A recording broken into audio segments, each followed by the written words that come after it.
Hello everyone and welcome to Scale Car Models. Today I'll be taking a look at the 1/25th scale AMT 1966 Ford Mustang Hardtop model kit. This kit happens to be part of the Retro Deluxe series. It is a scale level 2, so you'll need glue and paint to assemble the model as per directions. This kit was also released in May of 2012. Looking around the box, they have an illustrated photo of the model as built per the instructions. And you can build this stock or custom, and I read online that there is some bonus drag parts in here, so when we open up the kit we should see those hopefully. And you look here around the side, you can see here they have nice information and all kinds of photos. I really like these enhanced reissues that they release, and I believe now these are all done by Round 2 models because they own AMT. But they're doing a great job, I think. And on the bottom here you can see they have an exploded view of all the parts included, as well as some other information. Everything's molded in white, and you got your chrome, vinyl tires, clear parts, water slide decals. So now what we're going to do is open all this up and see what's inside.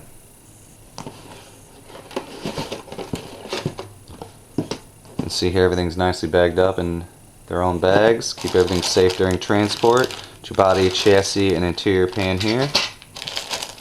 Chrome plated parts, clear translucent parts, as well as your red taillights, all kinds of tires, as well as some metal axles, which I'm not a big fan of, but I think it'll be okay for this kit. Hopefully, we'll see.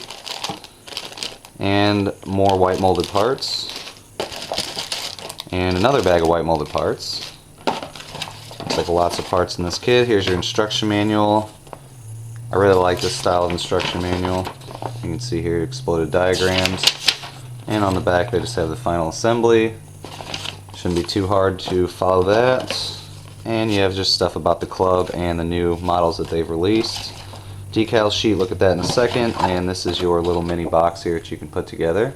So there's everything included. Let me take everything out of the bags and we'll get a good look at all these parts. Here are the included decals. Look pretty nice. Something a little different there with the flame-ended stripe.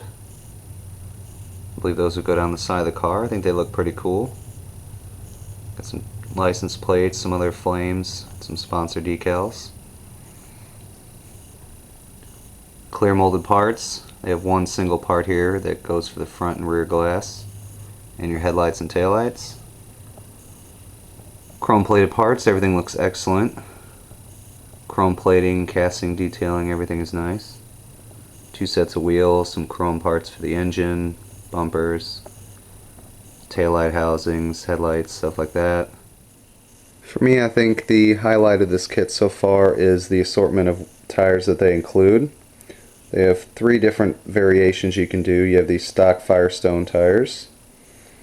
You have these nice big and little Goodyear tires here, the white lettering already put on them. Excellent. You can see here they're all hollow too. Then you have a set of Racemaster slicks. Very nice looking slicks here. So like I said, I think this is definitely my highlight so far of this kit is the tires. They're going to make this kit look really nice. Here are all the white molded parts that come in the kit, and there's quite a few different trees here. And there's quite a few different options you have. You can call this a 2-in-1 or you can call it a 3-in-1. I'm calling it a 3-in-1 because you can do stock, street, street machine custom, or a drag version. And all the parts look really nice. There's a little bit of flash, a little bit of cleanup here or there, like you got to cut these off. And the big problem I have is with this interior pan. Look at the sink marks in there. Couldn't have put them underneath the seats. I believe this to be a new casting, I think, being the enhanced reissue or whatnot. But I can't be 100% sure. There's your engine parts. You can do custom stock or drag with these crazy headers.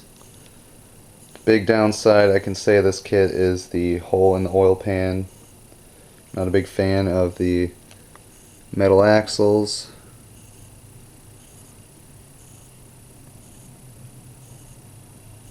Here's your dashboard. It's pretty nicely detailed, and your steering wheel and steering column molded as one unit. And this almost looks like a convertible boot, but I don't think you can build this as a convertible being it's a hardtop model. But that could be something else. I haven't really looked quite through the instructions. But overall everything looks nice. You can do stock body, or you can do these custom front and rear fairings that you can add on. Get your parachute, and you have a scoop you can add on the hood. Your large wheel backs for the slicks. Firewall detailing is pretty nice. There's the included hood, the Ford detailing on the front, and they also have nice detailing on the back. And like I said, the body overall looks really nice. A little bit of cleanup you're going to have to do, obviously, as with just about any kit. Nice emblems molded in. And it's just got the pins that line everything up, it looks like. Chassis pan, yeah, it's pretty simplified. Not a big fan of this setup here. It's got the whole exhaust system molded in. That's points off right there. I wish they would have done something differently with that. I don't mind the rear end and the leaf springs, but the exhaust, and that's not really nice detail right there. Fender wells seem a little shallow for those big slicks, so they're probably going to stick out the sides quite a bit. Might even have to cut the wheel wells out.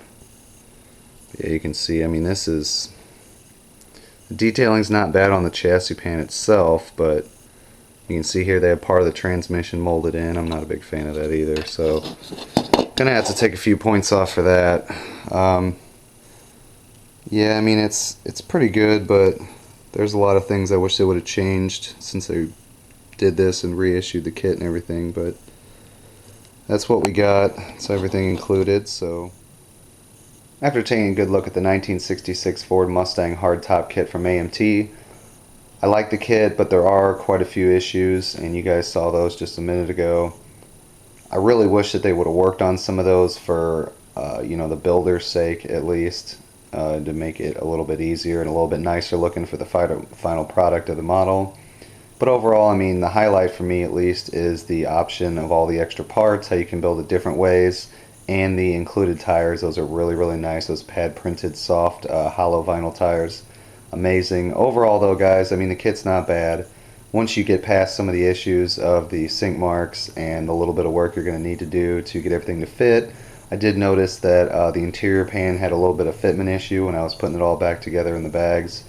But that's typical what you're going to get with a model kit, especially these reissue kits that have been around for quite some time. If they don't update the mold or change anything, sometimes things get a little out of whack, I guess you could say.